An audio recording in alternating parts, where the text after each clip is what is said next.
This past decade, people in the sports card world noticed a significant increase in value and demand. I noticed the industry really taking off in 2016. We really noticed a giant jump in doing the amount of breaks and doing the amount of product really in the beginning of 2017. The trading card business has been growing significantly the past 5 or 6 years.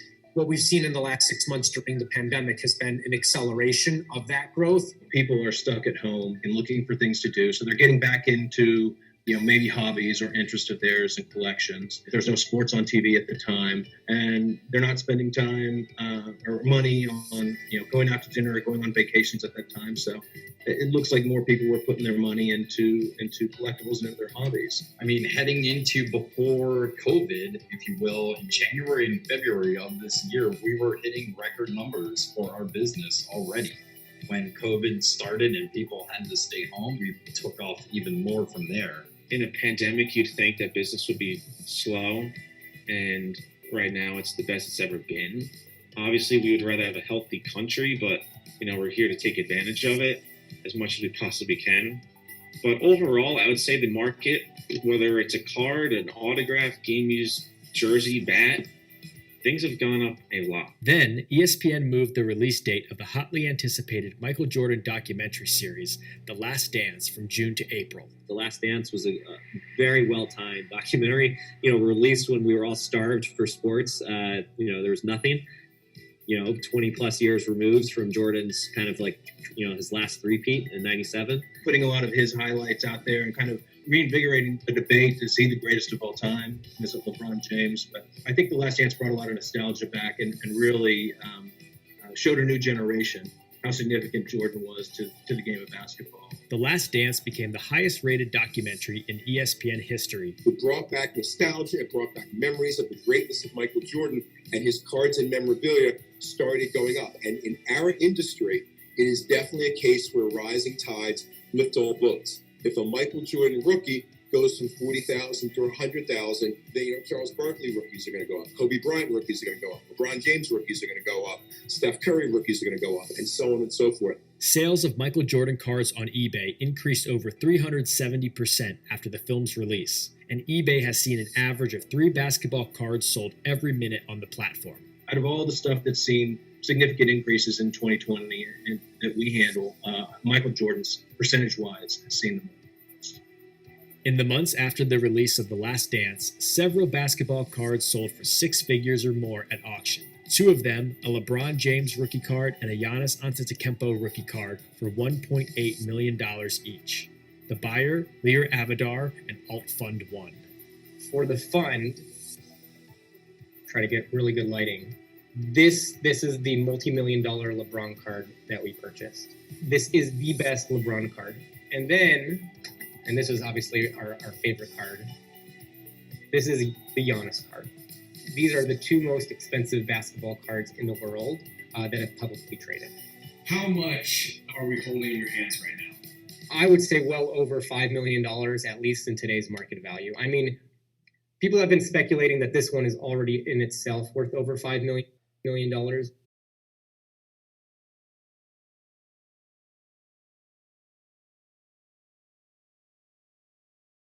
Lear Avadar has been a collector most of his life, owning some of the most valuable Kobe Bryant cards.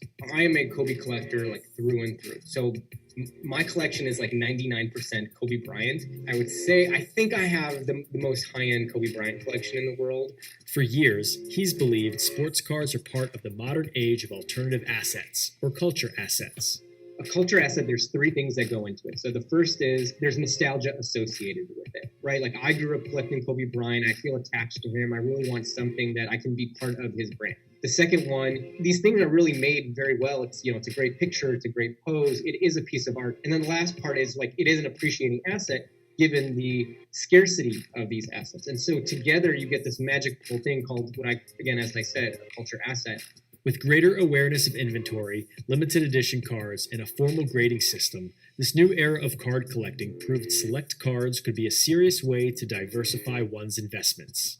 Back when cards were $5, it was hard to you physically had to have many of them to have any sort of valuable collection. Nowadays, you can have 10, 20 cards and have a significant portion of your net worth in sports cards as an alternative asset. And so I think there's also people treating it as like a long-term investment. One of the things that we hear constantly is that people appreciate, people like the idea that these collectibles are tangible. They can get an item, they can hold it, they can enjoy it, they have some safe store of value, and they get a little bit more than they would out of the company's stuff.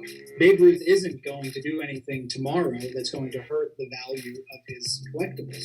On the financial side of things, I think we've had such a bull run over the last 10 years that people are looking to diversify their assets and also to just find ways to make more yield or just return. You know, the stock market over the long run makes around 7%. People want to take a lot more risk, especially early on when they're young. And so you're finding people thinking about, okay, I guess I can make 7% in the stock market, but where can I make 100%? Where can I make, you know, this is why cryptocurrency became really big. And so you're seeing people start speculating.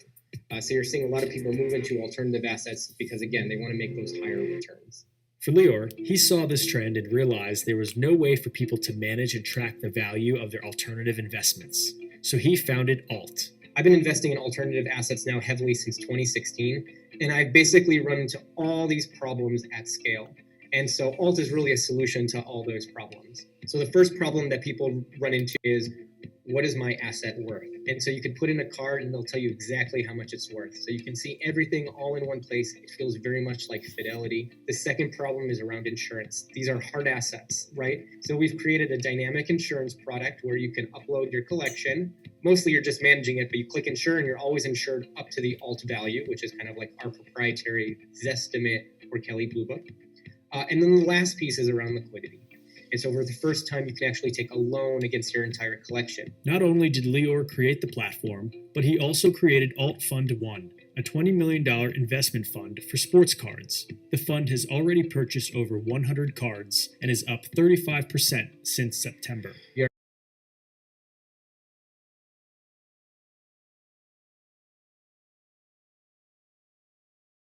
We're creating a diversified portfolio of, I would say, 75% basketball, 25% football. There are some speculative bets in there, as well as people who have already hit their career accolades like Michael Jordan, LeBron James, Kobe Bryant. Majority of the portfolio is buy and hold, but 25% is actually for arbitrage. So given that we are the best at valuing the assets, I would say we are in prime position to find something that we can quickly buy and sell or trade and make some good money off. Alt Fund 1 is only available to accredited investors, but other companies like Collectible and Rally allow individuals to purchase shares of cards and collectibles. Lior hopes to securitize the fund so people can trade it like a fund on the New York Stock Exchange, and one day display the cards to the public. So here's one more card that we have not disclosed publicly that we just purchased, which is the 2011 Bowman Chrome Mike Trout Superfractor. So there is one of this in the world. It is rookie card as well. And if you're investing in the fund, you get to own this card with us. The sports card industry is hot, and it seems everyone is profiting to some degree. Our sales in 2019 were 27 million, and our sales for 2020 will top 100 million. Our auction sales for sports in 2019 were just over 70 million. We're poised to do over 85 million in sales in 2020, just in auctions alone. An increase of at least 30 to 50%. You know, when you look at a high-end card that was worth 1,000, now it's 20,000. I mean, that's a lot more. Collectors and industry experts believe this era is different from the 1980s and 1990s. It's a pure market. It's pure supply and demand. What I can tell you at Topps is the demand today is so far ahead of the supply. We're a made-to-order business, so we start producing our products months in advance. And when the demand is super, super high, we never go back on press and make more product. And even though sports are back, card collecting is not stopped. There's even a strong chance the most valuable card record will be broken in the near future. I can tell you this, the Luka Doncic logo men just sold privately for $3.2 million that not a lot of people know about. So they're accelerating pretty quickly. I will say we will see our first $10 million card in the next 2 years. There's no market that's just going to only go up. And so are there going to be corrections in this market?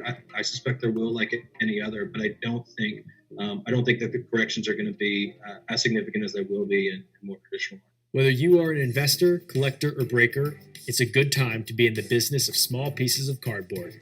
It's always hard to say, where does this industry go? The pandemic has definitely helped have a step change in the growth. And I think as long as the manufacturers do a good job of creating products with value that are high quality, that resonate with consumers, I think we'll do a much better job of sustaining this growth for many years to come.